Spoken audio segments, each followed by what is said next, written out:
দর্শক আমন্ত্রণ যমুনা টেলিভিশনের ইলেকশন স্পেশাল ব্যালট বক্সে আপনাদের সঙ্গে আছি আমি আহমেদ রেজা এবং সঙ্গে রয়েছেন আমাদের তিনজন সহকর্মী। রবিন, দর্শক আমাদের তিনজন সহকর্মী রয়েছেন এবং বিশেষ করে আমরা 8টি বিভাগের খবরাখবর এবং সেখানে ভোটারদের প্রতিক্রিয়া এবং শেষ মুহূর্তের যে নির্বাচনী প্রচারণা চলছে সেই সব সংবাদগুলো, সবশেষ হালনাগাদ তথ্যগুলো আপনাদেরকে পৌঁছে দিচ্ছি। আমি বরিশাল এবং খুলনা জানাচ্ছি এবং আমাদের সহকর্মীরা অন্যান্যরা সাইফুদ্দিন রবিন রয়েছেন ঢাকা এবং ময়মনসিংহ। রেজা, আপনাকে ধন্যবাদ। আমার হাতে এখন ঢাকা বিভাগের খবরাখবর রয়েছে। বিএনপি এই মুহূর্তে একমাত্র দল যাদের দেশ গঠনের কর্মসূচি আছে, কিভাবে দেশকে পরিচালনা করতে হয় সেই অভিজ্ঞতা কাজে লাগিয়ে দেশ পুনর্গঠন করা হবে। রাজধানীর কলাবাগানের জনসভায় বিএনপি চেয়ারম্যান তারেক রহমান এসব কথা বলেন। এর আগে নিজ নির্বাচনী এলাকা ঢাকা 17 আসনে বনানী জনসভায় ভোটারদের উদ্দেশ্যে বক্তব্য রাখেন তারেক রহমান। ধানের শীষের প্রতীকের পক্ষে ভোট দেওয়ার জন্য আহ্বান জানান তিনি। বলেন, দেশের অর্ধেক জনগোষ্ঠী নারী, সেই নারীদের বাদ দিয়ে দেশকে এগিয়ে নেওয়া কঠিন। তিনি অভিযোগ করেন, বিগত সরকার মেগা প্রজেক্টের নামে মেগা দুর্নীতি করেছে।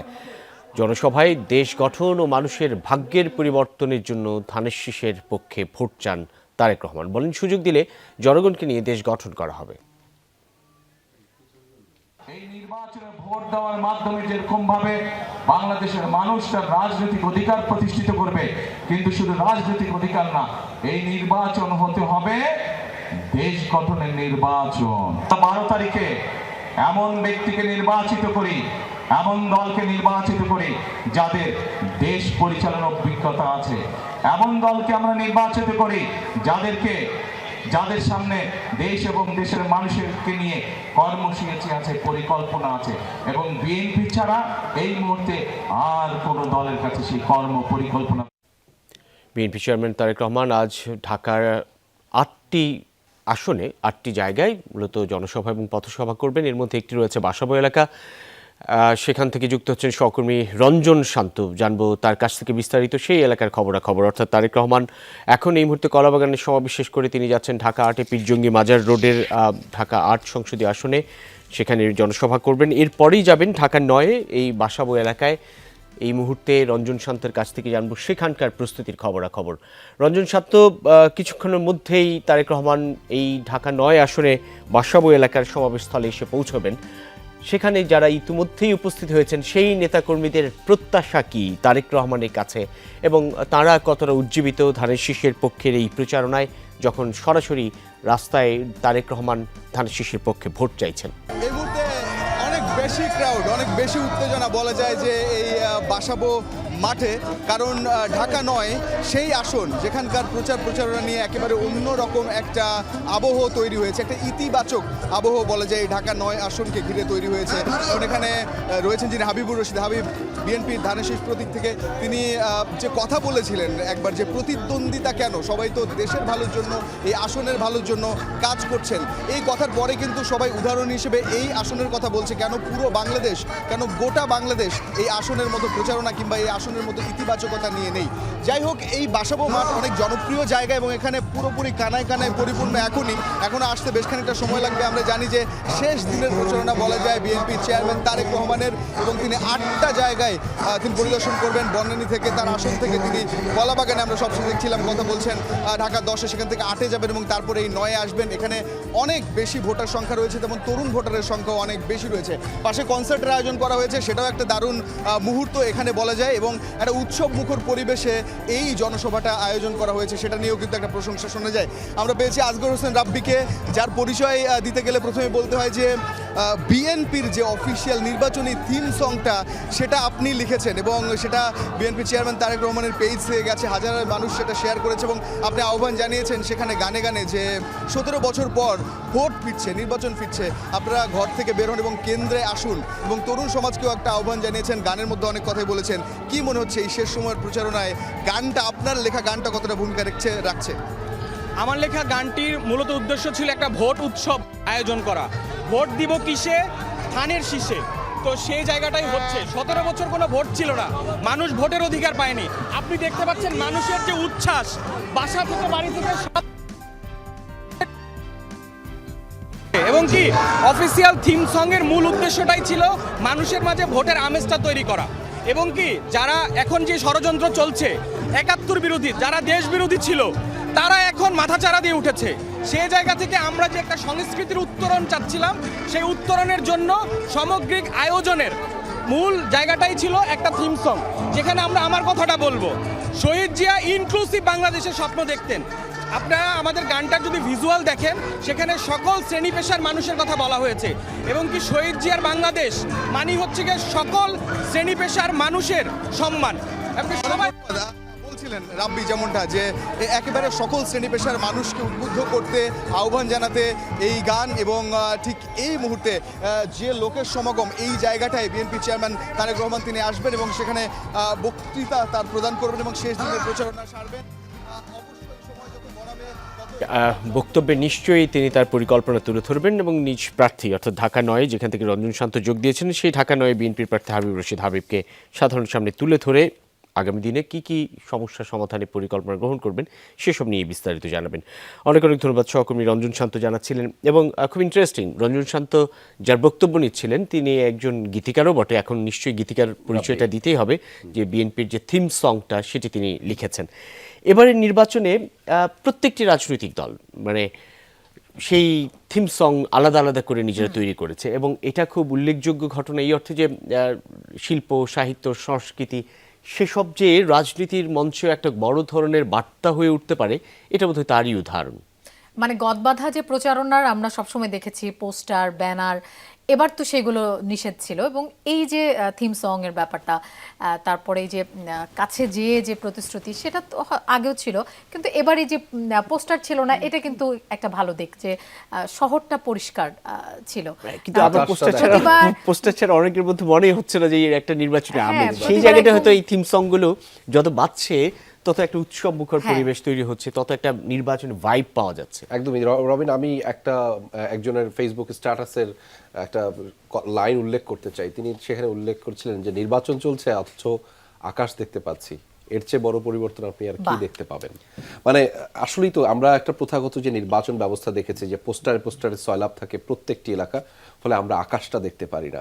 সেই আকাশ দেখার ব্যবস্থা কিন্তু এবার আছে সাধারণ ভোটারদের জন্য। এবং সঙ্গের কথাটি যেটি বলছিলেন, চমকপ্রদ ছন্দে এবং সেখানে ভোটারদের আকৃষ্ট করবার নানা ধরনও কিন্তু রয়েছে, এবং একটা মেসেজ দেওয়ার চেষ্টা প্রত্যেকটি দলের। সেটি প্রত্যেকটি রাজনৈতিক দল বলতে এই অর্থে বলছি যে বিএনপি, জামায়াত ইসলামী এবং এনসিপি, প্রত্যেকটি দলই আলাদা আলাদা করে। এবং আপনি যেমনটি বলছিলেন, রেজা যেটি বলছিল যে আসলে আকাশ দেখতে পাচ্ছি, অর্থাৎ পরিবেশ সুরক্ষার কথা চিন্তা করেই কিন্তু এই পোস্টার বা প্লাস্টিক পোস্টার সেসবগুলো। তার মানে এর আগেও এটা চিন্তা করার একটা অবকাশ ছিল, যেটা আমরা করিনি কখনো। তার মানে কি এবার পোস্টার নেই জন্য কি প্রচারণা ভালো হচ্ছে না? খুব ভালোভাবেই হচ্ছে। প্রার্থীরা যে বক্তব্য দিতে চাচ্ছেন তাদের ভোটারদের, সেটা তারা কিন্তু ভোটারদের মধ্যে পৌঁছাতে পারছেন। প্রচারণা খুব ভালোই হচ্ছে। দর্শক, অপরাধের বৈধতা দিতেই ইন্টারনেট বন্ধের মতো অন্ধকার পথে হাঁটছে নির্বাচন কমিশন। ভোট কেন্দ্রে মোবাইল নিষিদ্ধ নিয়ে ইসি নির্দেশনা ইস্যুতে এমন মন্তব্য করেছেন জামায়াতের আমির ডাক্তার শফিকুর রহমান। দুপুরে ঢাকা 13 আসনের নির্বাচনী জনসভায় এই কথা বলেন তিনি। ভোট কেন্দ্রে মোবাইল নিতে না দিলে শুধু ইসি ঘেরাও না, দুর্বার আন্দোলন গড়ে তোলার হুঁশিয়ারি দেন জামায়াত আমির। তিনি বলেন, একটা পক্ষ নির্বাচনে হেরে যাওয়ার ভয়ে চোরাই পথে নির্বাচন হাইজ্যাক করার চেষ্টা করছে। জামায়াত আমির অভিযোগ করেন, সরকারের কিছু আমলা ও সচিব দলবাজি করে কোনো প্রার্থীকে জিতিয়ে আনার চেষ্টা করছেন। হুঁশিয়ারি দেন, এসব করে যদি ফ্যাসিবাদকে আবারও ফিরিয়ে আনার চেষ্টা করা হয় তবে অতীতে অপকর্মের ছাড় পেলেও ভবিষ্যতে কোনো ছাড় দেওয়া হবে না। 11 দলীয় নির্বাচনী ঐক্য জোটে এই আসনে প্রার্থী খেলাফত মজলিসের আমির মামুনুল হক। জনসভায় এর আগে বক্তব্য দেন ঢাকা 11 আসনে জামাত জোটের প্রার্থী ও এনসিপি নেতা নাহিদ ইসলাম এবং খেলাফত মজলিসের আমির মামুনুল হক। একই অন্ধকার গলিপথে আমাদের নির্বাচন কমিশন হাঁটার চেষ্টা করছে। তারা নির্বাচনের দিন 400 মিটারের ভিতরে সব ধরনের রেকর্ডিং বা ক্যামেরা, মোবাইল সব কিছুকে তারা নিষিদ্ধ করতে যাচ্ছেন। আমরা পরিষ্কার করে দিতে চাই, জুলাইয়ে ওই অপকর্ম যেমন মেনে নেওয়া হয়নি, আজকেও মেনে নেওয়ার কোনো প্রশ্নই উঠে না। 12 ফেব্রুয়ারির ব্যালট বিপ্লব যদি ব্যর্থ হয়, 24-এর 1.5 সহস্রাধিক শহীদের রক্ত, 30,000-এর বেশি যুদ্ধাহত জুলাই যোদ্ধাদের ত্যাগ এবং কোরবানি ব্যর্থ হতে বসতে পারে। এদিকে গুলশানে দাঁড়িপাল্লার প্রার্থী ডাক্তার এস এম খালেদুজ্জামানের সমর্থনে মিছিল করেছেন স্থানীয় জামায়াত ইসলামের নেতাকর্মীরা। সকালে গুলশান 2 নম্বর চত্বর থেকে মিছিল যায় গুলশান 1-এর দিকে। মিছিলের সামনের সারিতে ছিলেন জামায়াতের নারী নেতৃবৃন্দ। এ সময় দাঁড়িপাল্লা প্রতীকের ফেস্টুন পতাকা হাতে নিয়ে স্লোগান দেন নেতাকর্মীরা। তারা বলেন, মানুষের পরিবর্তনের পক্ষে, সবার জন্য নিরাপদ দেশ গড়তে সবাই জামায়াতকে ভোট দেবে বলে জানান তারা। রেজা, মোবাইল ব্যবহারের যে কথাটা, যে একটা নির্দেশনা এসেছে ইসি থেকে, এটা নিয়ে বেশ এখন আলোচনার কেন্দ্রবিন্দু। এবং গণমাধ্যম কর্মীদের হাতে যদি মোবাইল এই 400 গজের মধ্যে না থাকে, সেক্ষেত্রে কিন্তু আসলেই একটা সমস্যা দেখা দিতে পারে। আলোচনার জন্য সাংবাদিক নেতৃবৃন্দ যাওয়ার কথা, সেটি বিষয়ে নিশ্চয়ই আমরা পরবর্তীতে আপডেট জানতে পারবো। একদমই তাই লোপা। একটা বিষয় কিন্তু জামাতের আমিরের বক্তব্যে তিনি বলেছিলেন যে সমস্যা যতটা সমাধান করা যায়, সহজ করা যায়, সেভাবে সমাধানের দিকে যাওয়া উচিত। সমস্যা তো জটিল করে লাভ নেই। এই যে প্রথাগত যে ব্যাপারটা ছিল যে সবাই মোবাইল ফোনে বা ক্যামেরার মাধ্যমে ভিডিও ধারণ, বিশেষ করে সাংবাদিকদের খুব প্রয়োজন। আপনি ভোটার হিসেবে যখন যাবেন, ফোনটা আপনি কোথায় রেখে যাবেন? এই ফোনটা তো আপনার খুব জরুরি। এগুলো আগে ছিল, সেটা এখন বাদ দিচ্ছে এবং হঠাৎ করে শেষ মুহূর্তে এসে আমলাতান্ত্রিক একটা জটিলতা তৈরি করে, অর্থাৎ নির্বাচন কমিশনের পক্ষ থেকে সেটি তৈরি করা হচ্ছে। সেটি নিয়ে মত দ্বিমত রয়েছে এবং নিশ্চয়ই সেটি একটি সমাধানে আসবে। এটি একটি ইস্যু যেন হয়ে না যায়, কারণ নির্বাচনের একেবারে শেষ মুহূর্তে এসে, কেননা ইতিমধ্যেই বিএনপি চেয়ারম্যান যেমনটি বলছেন, নির্বাচন নিয়ে ষড়যন্ত্রের শঙ্কার কথা আজকেও তিনি স্পষ্ট করেছেন। কলাবাগানে জামায়াত আমিরও এটিকে, এই মোবাইল ব্যবহার, মোবাইল নিয়ে প্রবেশ করতে যাওয়া না যাওয়া, সেটা নিয়ে এক ধরনের শঙ্কার কথা বলেছেন। শেষ মুহূর্তে যেন সেই উৎসবের আমেজটা বা নির্বাচন কোনো ধরনের প্রশ্নের মুখে পড়ে, সেরকম কোনো ঘটনা যেন না। একদমই তাই। এবং সেটির ক্ষেত্রে গণমাধ্যম কর্মীদের জন্য সংবাদ সংগ্রহের ক্ষেত্রে ব্যাপারটা যেন আরো সহজ করা যায়, সে বিষয়টি নিশ্চয়ই মাথায় রাখবে ইলেকশন কমিশন। আমাদের সচেতন থাকার দিকটাও আসলে মাথায় রাখা উচিত। একদমই তাই। এবং সেই সচেতনতার বিষয়ে আমরা আরও বেশি তথ্য জানাতে চাই দর্শক আপনাদেরকে। জাতীয় সংসদ নির্বাচনে ভোট কেন্দ্রে মোবাইল ব্যবহার নিয়ে নির্বাচন কমিশনের নির্দেশনার পর নতুন করে জটিলতা শুরু হয়েছে। ভোট কেন্দ্রের 400 গজের মধ্যে দায়িত্বপ্রাপ্ত presiding officer, police incharge, Ansar সদস্য ছাড়া কেউ মোবাইল ফোন নিয়ে প্রবেশ করতে পারবে না। রবিবার নির্বাচন কমিশনের পক্ষ থেকে এক বিজ্ঞপ্তিতে এমন নির্দেশনা দেয়া হয়েছে। তবে এখানে সাংবাদিক ও পর্যবেক্ষকরা নির্বাচনের সংবাদ সংগ্রহকালে 400 গজের মধ্যে মোবাইল ব্যবহার করতে পারবে কিনা সেই বিষয়ে কোনো নির্দেশনা নেই। ইসির এমন সিদ্ধান্তের প্রতিবাদ জানিয়েছে সাংবাদিক সংগঠনগুলো। নিরবিচ্ছিন্ন সংবাদ সংগ্রহের স্বার্থে এমন সিদ্ধান্ত পরিবর্তনের দাবি জানিয়েছেন সিনিয়র সাংবাদিকরা। এদিকে নির্বাচন কমিশনের এমন সিদ্ধান্তের সমালোচনা করেছেন বিশেষজ্ঞরাও। তারা বলছেন, এর ফলে নির্বাচন ঘিরে গুজব ছড়ানোর শঙ্কা বাড়বে। সাংবাদিকদের মোবাইল ব্যবহারে নিষেধাজ্ঞা মোটেও কাম্য নয়। যেসব অথরিটি যাদের নিয়োগ করবে, পর্যবেক্ষক সংস্থা বা সংবাদপত্র, তাদের তো তাৎক্ষণিকভাবে জানা প্রয়োজন এবং মোবাইল একমাত্র মাধ্যম যেটা তাৎক্ষণিকভাবে জানানো সম্ভব হয়। অতএব আমার কাছে মনে হয় ইলেকশন কমিশন যদি এই ধরনের সীমিত করে দেয় ব্যবহারকে অনেক বেশি, তাহলে এটা খুব একটা ইলেকশনের জন্য ভালো মেসেজ দিবে না। নিশ্চয়ই আমরা বক্তব্য শুনছিলাম এই বিষয়ে আরও বিস্তারিত আপনাদেরকে জানাতে। দর্শক, আমরা যুক্ত হচ্ছি নির্বাচন কমিশন ভবন থেকে এবং সেখান থেকে যুক্ত রয়েছেন সহকর্মী লাভলি বিথি। তার মাধ্যমে জানাবো সেখানকার সবশেষ তথ্য। লাভলি বিথি, মোবাইল ফোন ব্যবহার নিয়ে একটি জটিলতার সংখ্যা তৈরি হয়েছে। সে বিষয়ে নিশ্চয়ই ইসির কোনো ধরনের নির্দেশনা আসতে পারে, কেননা এটি নিয়ে তুমুল একটি বিতর্ক তৈরি হয়েছে প্রায় সব মহলেই, বিশেষ করে সাংবাদিক মহলে, যাদের এই নির্বাচন কভার কিংবা সংবাদ সংগ্রহ খুব জরুরি এবং সেটি মোবাইল হলে অনেকটা সময় ব্যাপারটা সহজ হয়। লাভলি বিথি। নির্বাচন কমিশন এখন পর্যন্ত গণমাধ্যম সংশ্লিষ্ট যেই সিদ্ধান্তই নিয়েছে না কেন, সেটি সকালে একরকম সিদ্ধান্ত নিয়েছে, সাংবাদিকদের দাবির মুখে বা আপত্তির মুখে বিকেলে গিয়ে সেই সিদ্ধান্ত কিন্তু পরিবর্তন হয়েছে।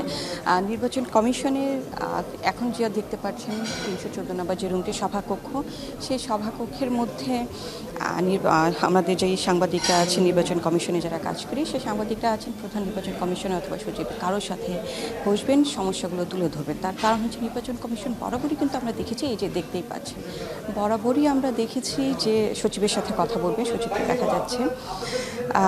বরাবরই দেখেছি যে নির্বাচন কমিশন সাংবাদিকদের কার্ড বা পাস দেওয়া সংশ্লিষ্ট যেই সিদ্ধান্ত আছে, অথবা এর আগে গণমাধ্যম নীতিমালা, অথবা এই যে গতকালকে যে সিদ্ধান্ত নেওয়া হলো 400 গজের মধ্যে যেই মোবাইল নিয়ে ঢুকতে পারবে না, 3 শ্রেণীর কর্মকর্তারা আছে, অর্থাৎ এই বিষয়গুলো গণমাধ্যমের সাথে কোনো রকম আলোচনা না করে কিন্তু এই সিদ্ধান্ত নিয়েছে। এর আগে দুটি সিদ্ধান্ত আমরা দেখতে পেয়েছি আপত্তির মুখে, দাবির মুখে, সমালোচনার মুখে তারা সেই সিদ্ধান্ত থেকে সরে এসেছে। দেখতে পাচ্ছেন যে সচিবের সাথে কথা বলার জন্য গণমাধ্যমের যে আরএফইডি সাংবাদিকদের যেই সংগঠন, সেই তাদের সাথে বিভিন্ন গণমাধ্যম কর্মীরা এসেছেন, কথা বলছেন যাতে করে এই সিদ্ধান্ত থেকে সরে আসেন। কারণ যদি এই সিদ্ধান্ত থেকে সরে না আসেন, সেক্ষেত্রে হয়তো কোনো একটি সিদ্ধান্ত নেবে সাংবাদিক সমাজ, এবং সেটি শুধুমাত্র ইলেকশন কমিশনে যারা কর্মরত সেটি না, সবাইকে নিয়ে একটি সিদ্ধান্ত হয়তো আসতে পারে। তবে এখন আমরা কথা বলবে, কথা বলার পর দেখা যাবে যে কোনো রকম সিদ্ধান্ত থেকে আসতে পারে কি না। তবে আশা করছি হয়তো সেটি যে সিদ্ধান্ত নিয়েছে সেই সিদ্ধান্ত থেকে সরে আসবে কমিশন। রেজা, নিশ্চয়ই আজকের মধ্যে একটি সিদ্ধান্ত আসবে, সেই প্রত্যাশা আমরাও করছি। ধন্যবাদ লাভলি বিথি আমাদের সাথে যুক্ত হবার জন্য। এবং রবিন এবং লোপা এবং মারফি দেখছিলেন, আমাদের সহকর্মী লাভলি বিথি জানাচ্ছিলেন সেখানে সাংবাদিক নেতারাও কিন্তু এই যে সিদ্ধান্ত সেটি আসলে প্রতিবাদ জানিয়েছেন। ইতিমধ্যে আলোচনা শুরু হয়েছে নির্বাচন কমিশনের। একটু আগে দেখছিলাম যে আক্তার হোসেন, তার সাথে সাংবাদিকদেরও একটি বাক্য বিনিময় বা আলোচনা চলছে। নিশ্চয়ই একটি সিদ্ধান্ত আসবে সেখান থেকে। নিশ্চয়ই। আমরা একটু মারফির কাছে যেতে চাই। মারফি, আপনার কাছে কি সংবাদ রয়েছে? ধন্যবাদ আপনাকে রেজা। দর্শক, আপনাদের জানাতে চাই, এবার ভোটে পুলিশকে রাজনৈতিক উদ্দেশ্যে ব্যবহার করা যাবে না। সর্বোচ্চ পেশাদারিত্ব বজায় রেখে জাতিকে সুষ্ঠু নির্বাচন উপহার দিতে প্রতিশ্রুতিবদ্ধ আইন শৃঙ্খলা বাহিনী, এমনটাই জানিয়েছেন ডিএমপি কমিশনার শেখ মোহাম্মদ সাজ্জাদ আলী। দুপুরে নির্বাচন ঘিরে নিরাপত্তা ইস্যুতে সংবাদ সম্মেলনে এসব কথা বলেন তিনি। জানান, স্বাভাবিক সময়ের চেয়ে ভোটের পরিবেশ ভালো, এবারে নির্বাচন হবে উৎসব মুখর। সাংবাদিকদের শঙ্কিত হওয়ার কারণ নেই, তাদের নিরাপত্তা শতভাগ নিশ্চিত করা হবে। বলেন, নির্বাচন ঘিরে কোনো হুমকি নেই, ভোট কারচুপিও নেই কোনো সুযোগ। ডিএমপি কমিশনার বলেন, এবার ঢাকায় 2131টি ভোট কেন্দ্রে গুরুত্বপূর্ণ 1614 ও 517টি কেন্দ্রকে সাধারণ কেন্দ্র হিসেবে বিবেচনায় নিয়ে নিরাপত্তা দেবে আইন শৃঙ্খলা বাহিনী।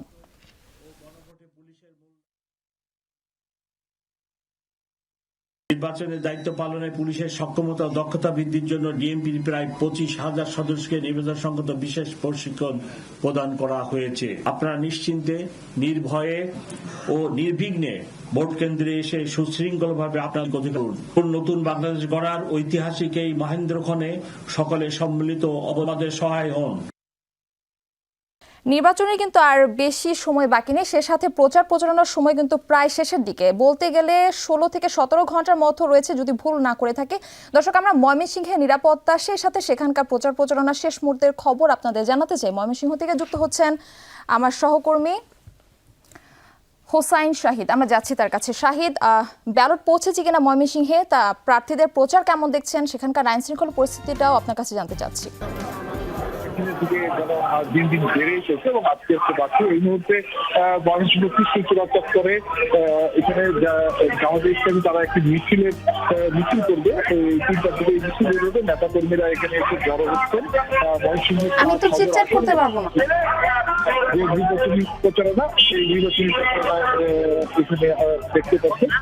যে আইন শৃঙ্খলা বিষয়ে কথা বলেছেন, যে 11টি আসন রয়েছে, এই 11টি আসনের মধ্যে 8টিতেই কিন্তু বিএনপি বিদ্রোহী প্রার্থী রয়েছে এবং সেই সাথে একটি আসনে, বাংলাদেশে একটি মাত্র আসন যেখানে জামাতের একটি বিদ্রোহী প্রার্থী রয়েছে। সব মিলিয়ে এই বিদ্রোহীদের যে চাপ এবং যারা দলীয় যে প্রার্থী রয়েছে তাদের মধ্যে যে উত্তেজনা, এখানে আইন শৃঙ্খলা নিয়ে যথেষ্ট সন্দেহ প্রকাশ করছেন ভোটাররা যে আসলে নির্বাচনের দিন আইন শৃঙ্খলা পরিস্থিতি কেমন থাকবে বা আসলে ভোট কেন্দ্রগুলো তারা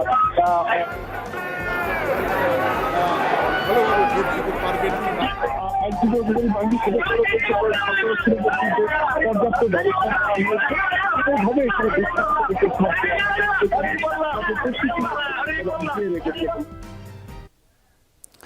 শাহিদ, ধন্যবাদ আমাদের সঙ্গে যুক্ত হবার জন্য। বেশ জমে উঠেছে নির্বাচনের প্রচার প্রচারণা, আর সে সাথে উৎসব মুখর একটি পরিবেশ কিন্তু আমরা দেখতে পাচ্ছি, যেহেতু দোরগোড়ায় পৌঁছে গেছে নির্বাচনের। এবং আমরা শাহিদের কথা শুনতে হয়তো একটু কষ্ট হয়েছে, কিন্তু দেখতে বেশ কালারফুল মনে হচ্ছিল। মানে একেবারে শেষ বেলায় এসেও প্রচারণা বেশ রঙিন, এরকম ভরপুর ছিল একেবারেই। এবং রবিন, আমি একটু রিলেট করতে চাই। আপনি দেখেন যে নির্বাচনে এই সময়টা দেখলাম যে মাথায় অনেকে কাপড় বেঁধে যে তাদের কাঙ্ক্ষিত প্রার্থী আছে তার পক্ষে যে প্রচারণাটা, সেটি কিন্তু একটি অংশ দেখলাম যে এটি কিন্তু আলাদা একটি আমেজ তৈরি করে, বেশ কালারফুল। যদিও সেটা নিয়ে একটা ব্যাপার আছে, অর্থাৎ রঙিন প্রতীক নিয়ে এক ধরনের এগুলো আসলে আচরণবিধির মধ্যে খানিকটা পড়ে যায়, কিন্তু তারপরেও শেষ বেলায় এসে অত বড় গুরু অপরাধ নয় আর কি, লঘু অপরাধী বলা চলে। কিন্তু এটা স্পষ্ট করে যে আসলে দোরগোড়ায় নির্বাচন, শেষ মুহূর্তের তৎপরতা, তোড়জোড়, এবং সেখানে কেউ কোনো ধরনের ঘাটতি রাখতে চান না, এবং সবাই খুব সুষ্ঠু একটা পরিবেশে ভোট দিতে পারবে এমনটাই আসলে সবার প্রত্যাশা, এবং আমাদের সকলের প্রত্যাশা শেষ পর্যন্ত 12ই ফেব্রুয়ারি দিনটা যেন শান্তিপূর্ণভাবে ভোট গ্রহণ হয়। এই উৎসবের আমেজটা নিয়েই ভোট গ্রহণ, নিরাপদে যাতে ভোট কেন্দ্রে যেতে পারে ভোটাররা, কোনো ধরনের অস্থিরতা, বিশৃঙ্খল পরিস্থিতি যেন সৃষ্টি না হয়। লোপা, দেশ জুড়েই প্রচারণা চলছে, নিশ্চয়ই উত্তরের পথেও সেই প্রচারণা একেবারেই। উত্তরবঙ্গের এখন দুটো বিভাগ, রংপুর, রাজশাহী। আমি সেই খবর দর্শকদের জানাচ্ছি সকাল থেকেই। এই মুহূর্তে ঠাকুরগাঁওয়ে একটু পঞ্চগড়ে যেতে চাই, সেখানে আছেন আমাদের সহকর্মী আলমগীর স্বপন। ঢাকার বাইরে কেমন দেখছেন নির্বাচনী প্রচার, গণসংযোগ? আপনি পঞ্চগড়ে আছেন, সেখানে এখন কেমন শীত, এই শীতেও প্রচারণা কেমন চলছে সেটিও একটু জানাবেন। লোপা, আসলে এখানে শীত কিন্তু আছে। ঢাকায় যে আমরা শীত মানে গরম দেখেছি, এখানে কিন্তু শীত। আপনি আমার পিছনে দেখতে পারেন যে যারা এখানে নির্বাচনী মিছিলে এসেছে, আজকে নির্বাচনী প্রচারণার শেষ দিন, তাদের পোশাকে আপনারা দেখতে পাচ্ছেন। এখন দুপুরে একটু শীত কম, একটু পরেই মানে মিছিল এখানে শুরু হবে। এখানে বিশেষ করে আমার পিছনে যে মিছিলটি দেখতে পাচ্ছেন, সেই মিছিলটি হলো জামায়াতের প্রার্থী, এটি পঞ্চগড় 2 আসন। তারা আজকে নির্বাচনী প্রচারণার শেষ দিন, তারা এখানে জমায়েত হয়েছে। এখান থেকে তারা পুরো শহর জুড়ে মিছিল করবে। বিশেষ করে নারী ভোটার যারা, নারী সমর্থক যারা জামায়াতের, তারা এই মিছিলটিতে অংশগ্রহণ করছে। আর এর পাশাপাশি যে বিএনপির এখানে প্রার্থী আছে, তিনি হলেন ফরহাদ হোসেন আজাদ, তিনি সাবেক ছাত্রদল নেতা। তিনিও এই শহরের অন্য প্রান্তে, এটা বোদা উপজেলা, তো এখানকার অন্য প্রান্তে তার পক্ষ থেকেও আপনার বিভিন্ন নির্বাচনী প্রচারণা চলছে। তো সব মিলিয়ে আমরা উত্তরাঞ্চলে যেটি দেখছি, যে আপনি জানেন যে উত্তরাঞ্চল হলো অবহেলিত একটি এলাকা, এখানে শিল্পাঞ্চল নেই, এখানে কর্মসংস্থানের অভাব রয়েছে, কৃষি নির্ভর এলাকা। কৃষি নির্ভর এলাকার জায়গা থেকে এখানকার মানুষদের যে চাওয়া পাওয়া, তারা যেটা চান সেটা হলো এই এলাকাগুলোতে যেই সম্ভাবনাগুলো আছে সেই সম্ভাবনার কাজে লাগিয়ে কর্মসংস্থান তৈরি করা, এবং যে কৃষি যে এখানে উৎপাদন, সেই উৎপাদন ব্যবস্থাকে শিল্পের দিকে কর্মসংস্থানমূলক যে শিল্প সেটি এখানে তৈরি করা, তারা এটি চাচ্ছেন। আর সব মিলে যদি উত্তরাঞ্চলের কথা বলি, আপনার এখানে 72টি আসন, এই 72টি আসনের মধ্যে রংপুরে হলো 33টি এবং রাজশাহীতে হলো আপনার 39টি। তো এই আসনগুলোতে এর আগে যেটি আমরা দেখেছি, আগের যে 3 নির্বাচন, যেটা প্রতিদ্বন্দ্বিতামূলক নির্বাচন হয়েছে, সেখানে আমরা জাতীয় পার্টি এবং বিশেষ করে আওয়ামী লীগ কার্যক্রম নিষিদ্ধ, তাদের এক ধরনের তারা বেশি আসন পেয়েছিল। তো এবার যেহেতু আওয়ামী লীগের কার্যক্রম নিষিদ্ধ, তারা এবারের সমীকরণটা একেবারেই বদলে গেছে। স্বপন, আপনাকে ধন্যবাদ আমাদের সাথে যোগ দেওয়ার জন্য। আমরা রংপুর বললেই যেমন ওই যে জাতীয় পার্টির একটা ভালো দুর্গ ছিল, সেই জায়গা থেকে বেরিয়ে এসেছে, সেই জায়গা থেকে এবার খানিকটা ত্রিমুখী লড়াই হবে। এই রংপুরে হাড্ডাহাড্ডি লড়াই হবে। রংপুর বিভাগের কথা যদি বলি, বিএনপি 20টি সংসদীয় আসনে কখনোই জয়ী হতে পারেনি, এবার তারা জয়ের চিন্তা ভাবনা করছে। অন্যদিকে জামায়াত ইসলামের যারা প্রতিদ্বন্দ্বিতা করছে, তারাও এক ধরনের জয়ের সম্ভাবনা দেখছে। বিপরীতে যাদের দুর্গ, সেই তারাও কিন্তু মাঠে আছে, অর্থাৎ কেউ হাল ছাড়বে না, সবাই চেষ্টা করবে। কিন্তু এবার নির্বাচন, এটিকে উল্লেখযোগ্য বিষয়, রংপুর বিভাগে বেশ প্রতিদ্বন্দ্বিতামূলক হিসেবেই দেখা যাচ্ছে। দর্শক, নির্বাচন উপলক্ষে সারা দেশে জোরদার করা হয়েছে নিরাপত্তা ব্যবস্থা। জেলা উপজেলায় বিভিন্ন স্থানে চেকপোস্ট বসিয়ে যানবাহনে তল্লাশি করছে আইন শৃঙ্খলা বাহিনী। পুলিশের পাশাপাশি মাঠে রয়েছে সেনাবাহিনী, নৌবাহিনী, বিমান বাহিনী, বিজিবি ও র্যাব। মোবাইল কোর্ট পরিচালনার জন্য থাকছে ম্যাজিস্ট্রেট। গোয়েন্দা তথ্যের ভিত্তিতে বিভিন্ন স্থানে অভিযান চালাচ্ছে আইন শৃঙ্খলা বাহিনী। কর্মকর্তারা জানিয়েছেন, সারা দেশে 1.5 লাখ পুলিশ সদস্য, প্রায় 8,000 র্যাব সদস্য মাঠ পর্যায়ে দায়িত্ব পালন করছেন। নির্বাচনে আইন শৃঙ্খলা পরিস্থিতি নিয়ন্ত্রণে কাজ করছে স্বতন্ত্র সশস্ত্র বাহিনীর 1 লাখেরও বেশি সদস্য। ভোটের দিন সারা দেশে কেন্দ্রগুলোতে মোতায়েন থাকবে আনসার ও ভিডিপি। ঝুঁকিপূর্ণ কেন্দ্রগুলোর জন্য নেওয়া হবে বাড়তি নিরাপত্তা ব্যবস্থা। রবিন, যেরকমটা বলছিলাম, নির্বাচনের কিন্তু দ্বার প্রান্তে আমরা চলে এসেছি এবং আমাদের সকলের প্রত্যাশা একটি শান্তিপূর্ণ এবং সুশৃঙ্খল ভোট অনুষ্ঠিত হোক। কিন্তু এই ভোটে রেজা লোপা অনেক ধরনের জোটের দেখা মিলেছে এবং এই জোট খানিকটা জটেরও সৃষ্টি করে দিয়েছে, সেই সঙ্গে নানান সমীকরণও তৈরি করেছে ভোটের মাঠে। অর্থাৎ কখনো বিদ্রোহী প্রার্থী, কখনো জোটের শরিকদের মধ্যেও এক ধরনের বিভাজন, সেসব তো আছেই। একটা ঢাকা 12 আসনে একটা খবর জেনে আসি। হক, আলম, নীরব, 3 সাইফুলের জমজমাট লড়াই ঢাকা 12 সংসদীয় আসনে। সাধারণ ভোটারদের ধারণা, সুষ্ঠু ভোট হলে একজন সাইফুলই হবেন এই এলাকার এমপি। তবে সেক্ষেত্রে এলাকার উন্নয়ন আর বিদ্যমান নানা সমস্যা সমাধানে যাকে সবচেয়ে আন্তরিক আর সক্ষম মনে হবে তাকেই ভোট দিতে চান তারা।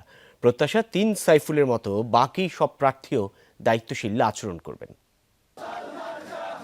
সাইফুল হক, সাইফুল আলম খান মিলন, সাইফুল আলম নীরব। শেষ সময়ে ভোটের মাঠ চষে বেড়াচ্ছেন 3 জনই। বিএনপি জোট থেকে লড়ছেন বিপ্লবী ওয়ার্কার্স পার্টির সাধারণ সম্পাদক সাইফুল হক, তার প্রতীক কোদাল। আর দলীয় সিদ্ধান্ত অমান্য করে ভোটের মাঠে বিএনপির বহিষ্কৃত নেতা সাইফুল আলম নীরব। নির্বাচনে তার মার্কা ফুটবল। আর জামায়াতের নেতা সাইফুল আলম খান দলের প্রতীক দাড়িপাল্লা নিয়ে সরব ভোটের মাঠে। তেজগাঁও শিল্পাঞ্চল থেকে কারওয়ান বাজার, ফার্মগেট, হাতিরঝিলের কিছু এলাকা নিয়ে এই সংসদীয় আসন। ভোটাররা বলছেন ঘনবসতিপূর্ণ এই এলাকায় বর্জ্য ব্যবস্থাপনা থেকে চাঁদাবাজি, মাদকের বিস্তার এখনো বড় সমস্যা। এসব সমাধানের আশায় ভোট দেবেন তারা। আমাদের এলাকায় তো এমপি হিসাবে দাঁড়াইছে, কোদাল দাঁড়াইছে, পাল্লা দাঁড়াইছে, অনেক কিছু দাঁড়াইছেন। দেই যেটা কোনটা দিতে পারি। 3 জনের মধ্যে যে কোনো একজন হতে পারে। একজন তো আসবে ইনশাল্লাহ, যে আসুক। মোট 11 প্রার্থী এ আসনে। তবে সব ছাপিয়ে বিএনপি জোট, জামায়াত আর স্বতন্ত্র 3 সাইফুল ভোটারদের চায়ের আড্ডা আলোচনায়। জনগণের প্রত্যাশা, ফল যাই হোক তাদের এমপি হচ্ছেন সাইফুল নামের কেউই।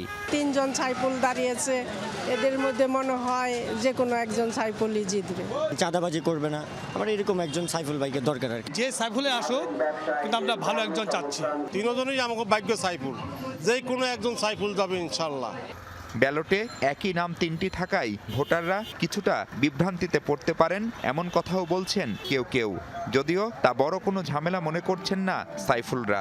তো নামের ক্ষেত্রে তো কিছু বিভ্রান্তি হবার একটা সুযোগ আছে। ভোটের ব্যাপারে এতটাই সচেতন মানুষ, এবার হয়তো কয়েক সেকেন্ড নেবেন তাদের সঠিক নামটা তারা দেখার ক্ষেত্রে। আমি মনে করি নাম দেখার পরপরই মানুষ এবার কোদালের পক্ষেই অবস্থান নেবেন। 3 জন সাইফুল এবং পাশেই থাকবে প্রতীক। কাজে আমি আশা করছিল আমাদের ভোটাররা প্রতীক দেখবেন, প্রতীক দেখে ভোট দেবেন। সকলেই একই বক্তব্য যে উই ওয়ান্ট চেঞ্জ, এবং যে পরিবর্তনের প্রধান তারা দেখছে জামাত। এই ঢাকা বড়র ধানের শীষ মানে নীরব, নীরব মানে ফুটবল। আপনারা সবাই ফুটবল মার্কায় ভোট দিয়ে জয়যুক্ত করবেন। এই এলাকায় আমি মাদক মুক্ত করব, এই এলাকা থেকে আমি সন্ত্রাস এবং চাঁদাবাজদের মুক্ত করব। আশার কথা, নানা শঙ্কা থাকলেও ভোটের প্রচারণায় বেশ শান্তিপূর্ণ ছিল এখানকার প্রার্থীদের কার্যক্রম। এই নির্বাচনে ধানের শীষ না থাকলেও বিএনপি জোট সমর্থিত প্রার্থী আছেন।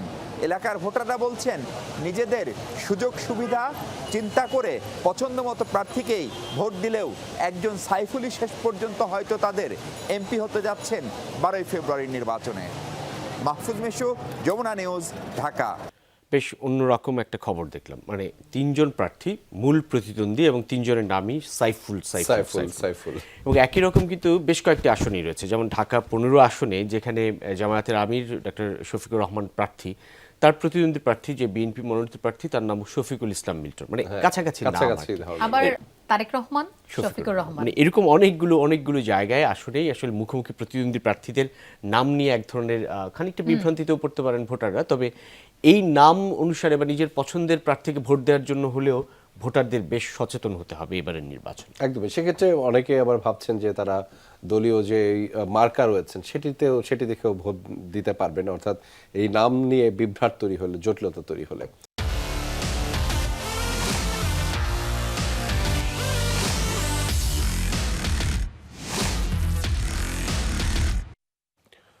দর্শক, জাতীয় সংসদ নির্বাচনকে ঘিরে নানা ধরনের গুজব, অপতথ্য সেগুলো কিন্তু আসলে চলছে পুরো সারা দেশে, এবং সেই সারা দেশে যে গুজব অপতথ্য রয়েছে সেটি নিয়ে যমুনা টেলিভিশনের বিশেষ আয়োজন সিচুয়েশন রুম থেকে আপনাদেরকে আরও একবার স্বাগত জানাচ্ছি।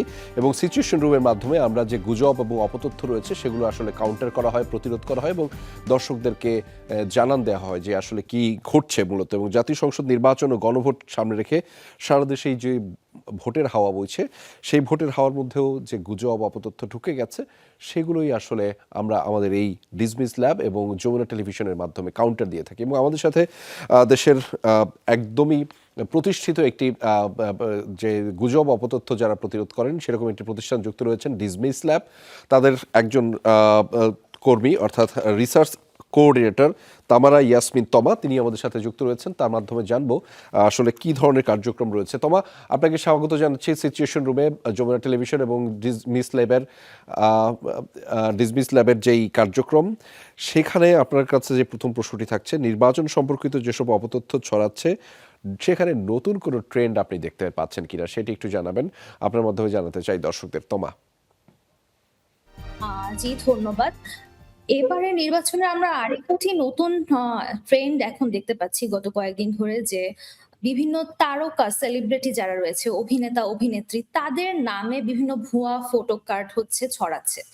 আমরা যেমন দেখেছি মোশাররফ করিম কিংবা মেহজাবিন চৌধুরী, ওনারা তো বেশ বড় মাপের সেলিব্রিটি ইনফ্লুয়েন্সার। তো তাদের নাম করে এমন ভুয়া ফটো হয়তো এবং সেগুলো কিন্তু করেনি, এবং এদের কিন্তু একটা হিউজ ফ্যান ফলোয়ার থাকে। আপনি ধরুন, আপনি ফেসবুক স্ক্রল ডাউন করছেন, আপনার প্রিয় সেখানে দেখছেন, আপনি হলে ওটা মানে দেখবেন যে ওনারা কি বলছেন, কোন দলের পক্ষে বলছেন বা কোন দলের বিপক্ষে বলছেন। হয়তো তারাও সমর্থন না কিংবা নামে যখন ভুয়া উদ্ধৃতিটা ছড়ায়, সেটা কিন্তু ব্যাপক মানুষকে প্রভাবিত করার ক্ষমতা রাখে। তো এটি আমরা দেখি, নিজেরাও যাচ্ছে, অন্যান্য প্রতিষ্ঠানগুলো দেখছে এই ধরনের গুলো।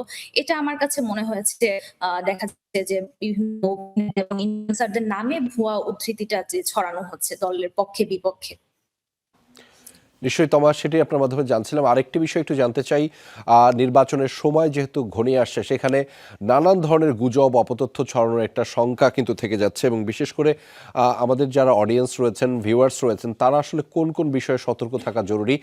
বিশেষ করে আগামীকাল যে প্রচারের যে কার্যক্রম, আনুষ্ঠানিক যে প্রচারের কার্যক্রম, সেটি আগামীকাল সকাল 7টা নাগাদ শেষ হতে যাচ্ছে। ফলে আমাদের অডিয়েন্স, ভিউয়ার্স কিংবা অন্যান্য সাধারণ মানুষ কোন বিষয়ে সতর্ক থাকবেন জানাবেন তমা। জি, যখন আর কি আমাদের এই অফলাইন প্রচারণাটা বন্ধ হবে, সবাই কিন্তু অনলাইনের দিকে একটু বেশি ঝুঁকে যাবে।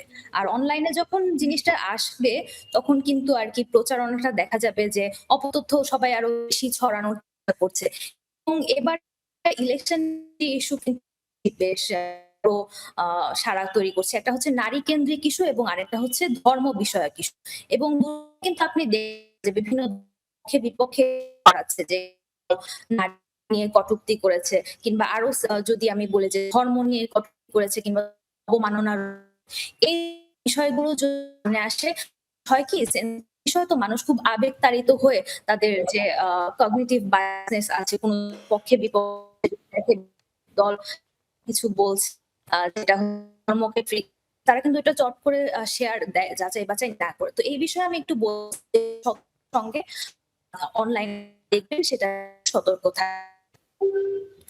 জি, তোমার আপনার মাধ্যমে জানছিলাম, এবং আপনি একটি কথা বলছিলেন যে গুজব ছড়ানোর ক্ষেত্রে যে আবেগতাড়িত করা হয় বেশি, এবং সেটি আসলে জানছিলাম। ধন্যবাদ তোমা আমাদের সাথে যুক্ত হওয়ার জন্য। দর্শকদেরকেও জানিয়ে রাখি আমাদের এই আয়োজন থেকে, মূলত ডিসমিস ল্যাব এবং যমুনা টেলিভিশনের এই আয়োজন সিচুয়েশন রুম, সেখান থেকে আমরা প্রতিদিনকার যে সমস্ত গুজব অপতথ্য ছড়াচ্ছে সেগুলোর কাউন্টার দেওয়া থাকে, এবং সেখানে মানুষজনকে সচেতন হওয়ার বেশ কিছু তথ্য থাকে। রবিন, একটু বিষয়ে বলছিলেন তমা, মূলত যে রেড ফ্ল্যাগটাই মানুষের এখন খুব বেশি জানা দরকার, সেটি হচ্ছে যে আগামীকাল যে আনুষ্ঠানিক প্রচারণা সেটি শেষ হবে, তারপরে অফলাইন প্রচারণা যেটিকে বলা হয়, তারপরে কিন্তু মানুষের যে কাঙ্ক্ষিত চোখটি সেটি আসলে অনলাইনে থাকবে। সেখানে নানা ধরনের গুজব, আমরা একটু আগে আলোচনা করছিলাম, গুজব থাকবে, প্রচারণার বিভিন্ন ধরনও কিন্তু থাকবে। ফলে সেখানে আরও বেশি অপতথ্য ছড়ানোর সুযোগ রয়েছে, মিস ইনফরমেশন ছড়ানোর সুযোগ রয়েছে, ডিসইনফরমেশন ছড়ানোর সুযোগ রয়েছে। সেক্ষেত্রে সচেতনতা খুব জরুরি নিশ্চয়ই। এবং এই মিস ইনফরমেশনের কারণে সহিংসতাও কিন্তু বেড়ে যেতে পারে। হঠাৎ করে যে কোনো একটা সুষ্ঠু পরিবেশ হঠাৎ করে একদম বিশৃঙ্খল হয়ে যেতে পারে। আর সেক্ষেত্রে আসলে রূপা সাধারণ জনগণকে অনেক বেশি সচেতন থাকতে হবে, এই বিষয়ে আসলে কোনো কম্প্রোমাইজ করা যাবে না। এবং সেটা যতক্ষণ না পর্যন্ত আসলে আমরা নিজেরা সচেতন হব, অর্থাৎ সাধারণ মানুষ যে ভোটার, সে যতক্ষণ না সচেতন হবে ততক্ষণ এই ধরনের গুজব, অপপ্রচার, অপতথ্য চলবেই। এবং সেগুলো ফেসবুকের লগারিদমের ক্ষেত্রেও যদি একটু হিসাব করেন যা, মানে সেগুলো আসলে চলবে। যত মানুষের কাছে রিচ করবে, মানুষ যত গুরুত্ব দেবে, এই ধরনের কার্যক্রমগুলো শুধু তথ্য নয় কিংবা ছবি নয়, অনেক এআই জেনারেটেড ভিডিও কিন্তু তৈরি হচ্ছে যেগুলো আসলে সত্যিকারের ছবি নয়, এবং কিংবা অনেকটা সময় এটাগুলোকে বলা হয় যে চিপ ফেক বা ডিপ ফেকের মাধ্যমে বা ম্যাল ইনফরমেশন প্রচারণা শুরুর পর থেকে আসলে শুরু হয়েছে। সবচেয়ে বড় কথা একটু সময় নিতে হবে বিশ্বাস করার আগে। আচ্ছা দেখি এরপরে সঠিক তথ্যটা আমরা পাই কিনা, কারণ মেইনস্ট্রিম যে গণমাধ্যম আছে তাদের কাছ থেকে কি তথ্য আসে সেটার জন্য আসলে বিশ্বাস করার আগে একটু ওয়েট করতে হবে। কালকে যখন ভোর 7টায় সকাল 7টায় নির্বাচনের আনুষ্ঠানিক প্রচারণা দৃশ্যমান প্রচারণার সময় শেষ হয়ে যাবে, তখন এরপরেই শুরু হয়ে যাবে অনলাইনে নানান রকমের কার্যক্রম। সেই জায়গাটায় সাধারণ মানুষকে লোপা যেমনটি বলছিলেন যে মূলধারার গণমাধ্যমের প্রতি আস্থাশীল হওয়া, বিশ্বাস রাখা এবং নজর রাখা, এবং সেই সঙ্গে কোনো ধরনের গুজবে কান না দিয়ে সতর্কভাবে পুরো বিষয়টাকে শান্তিপূর্ণভাবে যেন শেষ পর্যন্ত নির্বাচন অনুষ্ঠিত হতে পারে সে বিষয়ে বোধহয় দৃষ্টি রাখা উচিত। নিশ্চয়ই আমরা সেই তথ্যগুলো জানছিলাম এবং জানাচ্ছিলাম এবং সচেতন করছিলাম একই সাথে দর্শকদের। দর্শক, ব্যালট বাক্সের এই ঘন্টার আয়োজন থেকে এই মুহূর্তে আমরা বিদায় নিচ্ছি এবং একই সাথে আমাদের দুজন সহকর্মী তারাও এই ঘন্টা থেকে আমি মৌসুমী আহমেদ লোপা এবং মারফি রহমান আমরা বিদায় নিচ্ছি ব্যালট বাক্সের প্রথম ঘন্টা থেকে। দর্শক, আমরা শুনছিলাম যে মূলত আমাদের দুজন সহকর্মী এই ঘন্টা থেকে বিদায় নিচ্ছেন এবং আর পরের ঘন্টায় আপনাদেরকে আরও তথ্য নিয়ে যুক্ত থাকছি ব্যালট বাক্সের আয়োজনের সাথেই থাকুন।